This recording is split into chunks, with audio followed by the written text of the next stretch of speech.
Hello అత్తయ్య, చెప్పండి. అత్తమ్మ, మీరు ఎక్కడికి రమ్మన్నా వస్తా, ఎక్కడికి పిలిచినా వస్తా, కానీ అఖిల వాళ్ళ ఇంటికి మాత్రం నేను రాను అత్తమ్మ. నన్ను క్షమించండి అత్తమ్మ.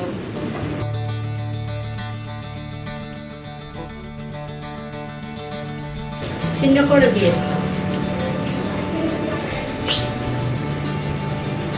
హలో అఖిల, నేను శ్రవంతి వాళ్ళ ఇంటికి పోతానులే, నువ్వు కూడా రా.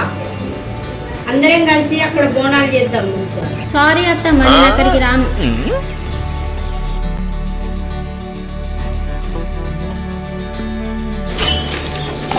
ఇద్దరు కోడలు నువ్వు చెప్పినట్టు ఇంత లేదు. పెద్దదాన్ని చిన్నదాన్ని నీకు రావడం అదర్థం లేదు, చిన్నదాన్ని పెద్దదాన్ని నీకు రావడం అదర్థం లేదు. నీకేమో బోనాలు జరుపుకోవాలన్నా జరుపుకుంటుంది. ఇప్పుడు చూడు అసలు కథ ఉంటది.